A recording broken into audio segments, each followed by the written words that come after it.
سلام زخبركم تخاتاتلتي كمين ميديا بس اللي دمو تخاتاتلتي عند حراوي أبزل لكم سلام وصلنا إذا تمنخو لابنا يلوم مدب قبلكم ኩናት ሩሲያ ዩክሬን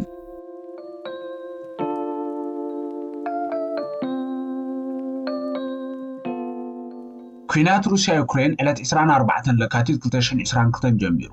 ክሳብ ዝዓለት ዕለት 27 ለካቲት 2025 3 ዓመትን 3 መዓልትን ኣቁፂሩሎ ካብቱ ኩናት ዝጀመረሉ ሰዓት ሩሲያ ላዕለዋይ ኢድ ሒዛ ክትከይድ ፀኒሓ ምስ ምምፃእ ዶናልድ ትራምፕ روسيان يوكرين مليسا بزي زخون إيد نخيطة ترفايو زسقا منالبات إذن يتصبح 40 مونتان لكاتيت أمونغو زالنسكن ترامب نزولو ركب أنفتنا يزنفاس انت زيك ايروو ولاكو حبرة أوروبا نيوكرين نخحقزا كلتا جزي هوتوس آخيبا يكبرا زاقيت كاب قال زحلف نيوكرين زرقة تسفا أيهاب آنا لوا اتقال فرنسا عباي بريطانيا دنمارك بولاند جرمن زامسالة هاقرات عمتها وتهدروا باجتن كمزو السخاليين عفليتن كسابتو خلوتات وتهدرونا بيوكرينون زتيانين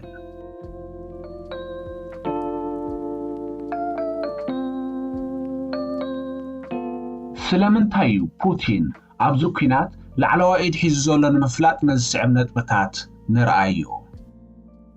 قلت رحادة نزو كينات بوتين يجميروه مغنياتو يوكرين أبال نيتو تكون بمحسابا ترامب نزا حساب ويتوبو قصوناي بوتين دقيفوه ترامب نتقلب روسيا هابدو قوفو يوكرين أبال نيتو ايك تكونينيا بنسارو ترامب نزالنسكي كنكنا يزي كويناتي خايليو زخوصو زولو قطر كلتا بوتين زتاقاما معت ويزرخامت يوكرين نختهلويو دليتو بازما قدي تفرحو قربيت كتهلويا بإيدو زور زما حدرا هاجر أبكتشين 14 نكريميا كاب يوكرين منزعوا أبزي أبكتشين إسران كتن زجمرو كيناتون وحد زي كونا مريت يوكرين قوبيت اللو بدمر إسرام إيتاويت مريت يوكرين أبتحت روسيا يزولو ترامب بزعبازي تو قوبيتو زولو مريت يوكرين قال أيملوغن بنصارزي صحافي منستر مكلخال أمريكا 12 لكاتيت كتشين إسران حاموشن أبراسلس أمنا حبرة أوروبا زنبرة ركب بزعبا قدمة 2014 زنبرة دوب يوكرين مزرراب زي كونو نتاويو إلو نيرو اتحاساب مليسو نتو كينات زناوح مخانيو قليتسوو قصر سلسته روسيا أب عالم بعسران 4 شح عينتات إقادا أب قصر حادة تسرع هاقريا كابز شوعات الشح بأمريكا استأقودو التيو بوتين زمن أمريكا إقاداتات كل عللو دلاي ألوغو أمريكا ندلاي بوتين بمجدد صحافية روبيون كالوتن مالس هيباتلو نيرا إذا إقاداتات بسنك كوينات روسيان يوكرينن انتانيرو دحر إتو كوينات موقعو زي اللي عللو مغنات يلنيوم إيلو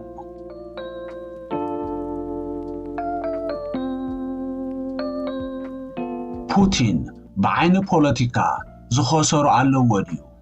اتملسي اويو امونغوز زكاير زولو كينات فنلاند اب 2023 شويدن اب 2024 اشكيعنو ابالات نيتو كوينانيان فنلاند بنقوط مريت تداوبو هاجريا شويدن ببحر بقربا تداوبو هاجريا مولو أقالبو ناو يوكرين بمنبارو بشر الأساد كاب سلطانو تقاليو إذا عبي كسارايو روسيا بشر الأساد أب سلطان نخططل بزح واقايا كفيلا نيرا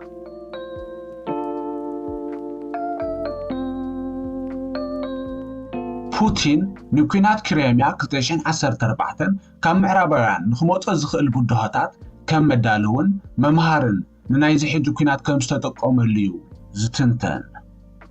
بوتين انتايو تمهيرون نمنتايو تداليون قطر حادة هاجرات معراب كاب ديبلوماسن قطبان حالفن وتهدراتن كم زي ساتفايو كم قمتو مسوا علو تداليلو تسنحيز مسل نتس انو ديبلوماسي بناي تاينان هندن سيمين كوريان تكيوو ክሳብ ኩናት ናይ 2022 ዝጅምር ንዕብየት ብሪክስ ዓብይ ድፍኢት ይገብረሉ ነይሩን ኣሎን ተወሳኺ ምስ ብዙሓት ሃገራት ኣፍሪቃ ዝምድንኡ ኣዕብይዎ ኣቐዲሙ በንጻሩ ንኤውሮጳውያን ቀስ በቐስ 45 ሚእታዊት ምንጭ ጋዘን ኣብ ሩስያ ከም ዝምርኮሳ ገይርወን እዩ ጸኒሑ ብዝያዳ ከም በዓል ጀርመን ዝኣመሰለ ዓበይቲ ሃገራት እቲ ኩናት ጀሚሩ ክመዓትኦ ምስ ጀመራ ቱቦ ጋዘን ዓጺለን ድሕሪኡ ንኣድሁበን ናብ ዩክሬንን ናብ ውሽጣዊ ቅልውላወንን ከም ዝመዓቐል ገይርዎ ኣብዚ ግዜ ዋላ እኳ ክትጽምብለሉ ኣብ ዝኽእል ደረጃ ኣይሃሉ ዲፕሎማሲኡ ምስ ትራምፕ ብሉጽ እዩ ዘሎ ቁጽሪ 2 ኣብ ኩናት ክሬምያ እገዳታት ተጻዒንዎ እዩ ስለዚ ንእገዳ ክዳልወሉ ነይሩዎ እቲ ዝዓበየ ስግኣቱ ድሕሪ እገዳ ሕፅረት ዶላር ንኸየጋጥሞ እዩ ነዚ ንምፍታሕ ቅድሚ እቲ ኩናት ውሑድ ዘይኮነ ዶላር ኣብ ባንክታቱ ከዚኑን ንዝተረፈ ብመገዲ ብሪክስ ክፈትሖ ጸኒሑን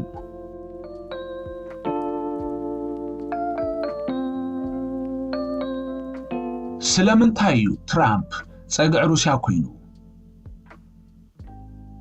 ኣብ ኣርባዕታት ዕድሚኡ ኣብ ሩስያ ኩንዮ ቢዝነስ ምስ KGB ማለት ስለያ ሩስያ ርክብ ከም ዝነበሩ እዩ ዝሕበር ካብዚ ተበጊሱ ክኸውን ይኽእል እዩ ካብ ቅድሚኡ ዝነበሩ ፕሬዚደንታት ኣሜሪካ ኣብ ልዕሊ ሩስያ ፍልይ ዝበለ ጠማምታ ዘለዎ ካብዚ ተበጊሱ ክኸውን ይኽእል እዩ ነቲ ናይ ነዊሕ ዓመታት ፍቕሪ ኣሜሪካን ሕብረት ኤውሮጳን ኣሜሪካን ካናዳን ካልኦትን ሸለል ዝብሎ ዘሎ ምናልባት ካብ ሕሉፍ ርክቦም ክኸውን ይኽእል እዩ ኣብ ቀዳማይ እብረ መረፃ ትራምፕ ሩስያ ኢድ ከም ዝነበራ ሞርትዕታት ዝቐርቡ ምስ ዩክሬንን ዘለንስክን ዘለዎ ርክብከ ከመይ እዩ ትራምፕ ቂመኛ ምዃኑ ብዙሕ ግዜ ካብ ግብረ መልሱ ክንዕዘቦ ንኽእል ኢና ንወነንቲ ኣማዞንን ማታን ብዝሓደሮ ውልቃዊ ቂም ኢዶም ከም ዝህብዎ ገይርዎም እዩ ትራምፕ ንዘለንስኪ ብውልቃዊ ጉዳዩ ኣብ 2019 ተቐይምሉ ነይሩ እዩ እቲ ምኽንያት ትራምፕ ንዘለንስኪ ሓደ ተልእኾ ሂብዎ ንሃንተር ባይደን ወዱ ንጆ ባይደን ዘይሕጋዊ ተግባራቱ መርሚሩ ኣሕሊፉ ንኽህቦ ደው ኢሉ ሓቲትዎ ኣብቲ ግዜ ጆ ባይደን ኣብ ምርጫ መቐናቕንቲ ትራምፕ ንክኸውን ይተሓፂ ነይሩ ሃንተር ባይደን ኣብ ዩክሬን ቢዝነስ ነይሩዎ እዩ እንተኾነ ትራምፕ ከም ዝሓሰቦ ይኮነሉን እኳ ደኣ ሕቱኡ ናብ ሜዳታት በፂሑ ጸኒሑ ትራምፕ ንካልኣይ ግዜ ምስ ተመርፀ ነዚ ኩናት ኣብ ውሽጢ 24 ሰዓታት ከም ዝውዳእ ክገብሮ እየ ምስ በለ ዘለንስኪ ንትራምፕ ነቲ ኩናት ዓሚቑ ተረዲእዎ ከም ዘየለዩ መሊስሉ እሞ ደኣ ትራምፕ ነዚ ከም ቂም ዓቒርዎ ደሕኑ ይመልስህሉ ዋላስ ፖለቲካ እዩ ዝሰርሕ ዘሎ ትራምፕ ቅድሚ ኣብ ቃልዕ ወፂኡ ንዘለንስኪ ክዝልፎም ይጅማሩን ንዩክሬን ፍርቂ ወይ 50 ሚእታዊት ዕደናኣ ንኣሜሪካ ንኽትህባ ውዕል ክእትዋ ፈቲኑ እዩ ድሕሪ ልክዕ ዘድልዮም መልሲ ምስኣኑ ግን ፀቕጢ ክፈጥረላ ጀሚሩ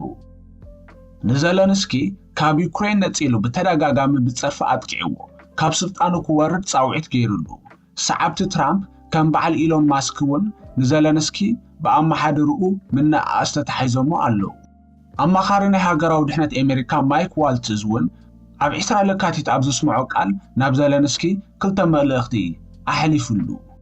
ቁጽሪ 1 ንትራምፕ ዓቕሉ ኣይተወዳእ እዩ ቁጽሪ 2 እቲ ዝተቐረበልካ ናይ መዓድን ውዕል ፈርመሉ መግለጺኡ ደጊም ናጻ ምሳሕ ዝበሃል የለን እዩ ዘስምዕ ነይሩ ዩክሬን ነቲ ናይ ትሪልዮን ውዕል ምስ ትፍርመሉ ትራምፕ ከም መካሓሲ እንታይ ይኽገብረላ ናይዚ መልሲ ንኽትረክብ ዘወር ኣብ ትብለሉ ዝተፈላለየ መልሲ ይጸንሐካ ገለ ካብኡ ትራምፕ ወተሃደራዊ ሓገዝ ክገብረላ ምዃኑ ገለ እውን ትራምፕ እቲ ኣቐዲምና ኣብ ግዜ ኩናት ተሓገዝናያ ከም መካሓሲ ኣኽላይ ዝብል እምነት እዩ ዘለዎ ዝብሉ ተወሳኺ እውን ከም መፈራረሚ ውዕል ኣሜሪካን ዩክሬን ናይ ፀጥታ ውሕስነት ከም ትህባ ዝገልጹ መግለጺታት ትረክብ ኢኻ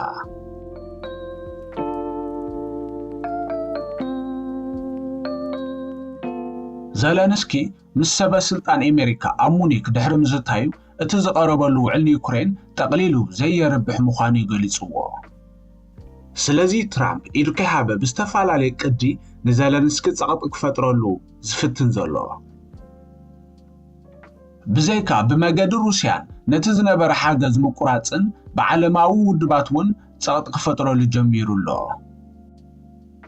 17 ለካቲት 2025 ብምኽንያት ሳልሳይ ዓመት ወራር ሩስያ ኣብ ልዕሊ ዩክሬን ኣብ ሕብራት ሃገራትን G7ን ዝተሓስበ ዘተ ብሰንኪ ትራምፕ ከም ዝተሓስቦ ኣይተሰላሰለ ዓቕሚ ኔቶ እውን ብኣሜሪካ ዝምእዘን ስለዚ ኔቶ ዩክሬን ዝኾነ ዓይነት ሓገዝ ንኽትገብረላ ዘሎ ተኽእሎ ኣዝዩ ፀቢብ እዩ ስለዝኾነ ኤውሮጳውያን ናይ ገዛእ ርእሰን ሓይሊ ንኽውድባ ኣብ ተበግሶ ዘለዋ ክንዮዚ ትራምፕ ገዳ ሩስያ ንኸቃልሎ እውን ዝእግሞ ዘሎ ኣይመስልን እቲ ዝገርም ናይ ትራምፕ ኣብ 17 ለካቲት 2025 ንኣባላት G7 ዝኾነ ሃገራት ሩስያ ንኽትፅምበረን ንድፊ ኣቕሪቡለን ብምህላው እዩ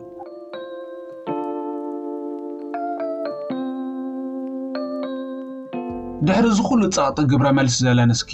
ከመይ ኮነ 20 ለካቲት ኣብ ኬቭ ልኡኽ ኣሜሪካ ተቐቢሉ ኣዘራሪቡ ውፅኢት ኣይተረኽቦን እቲ ምኽንያት ንጹር ኣይኮነን ምናልባት ዘለንስኪ ድሕሪ ትርክብ ዘስምዖ ቃል እንተነይሩ ዱልዱል ቁጠባውን ፀጥታውን ውዕል እዩ ዘድልየና ካብ ዝደልደለ ውዕል ዝበለፀ ውፅኢት ኢኻ ትረክብ ኢሉ ነይሩ ዘለንስኪ ጽባሕ 28 ለካቲት 2025 ባዕሉ ናብ ዋሽንግተን ከይዱ ብዛዕባ እቲ ዝቐረበሉ ውዕል ክዘራረብ ወሲኑን ትራምፕ እውን ዘለንስኪ ከም ዝመፅኦ ኣረጋጊጹን እሞ ኸደኣ ፍርቂ ማዕድን ዩክሬን ብፅሒት ኣሜሪካ ንክኸውን ዘለንስኪ ይሰማማዕ ድኸውን ገለ ተንተንቲ ዘለንስኪ ነዚ ዝገብር ዘሎ ሕብረት ኤውሮጳ ኣብ ስምምዕ ክሳብ ዝበፅሓ ግዜ ንኽበልዕ ዝብሉ ኣይተሰኣኑን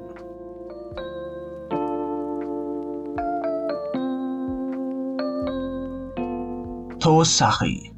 ኣብ ኩናት ተዓዋቲ የለን ዝበሃል ኣባህል ኣሎ ምናልባት ብዓይኒ መንፈስ ሕልና ግለሰባት ክኸውን ይኽእል እዩ ብዓይኒ ፖለቲከኛታት ግን ስዑርን ሰዓርን ኣሎ ፖለቲከኛታት ኣነ ተዓዊተ ኣነ እምበር ተዓዊተ ክብሉ ርኢናዮም ንኸውን ኢና ምኽንያቱ ዝጠፍአ ህይወት ዝተኸስረ ሃብቲ ወዘተ ንዕኦም ከም ዋጋ ዓወታቶም እዮም ዝሓስብዎ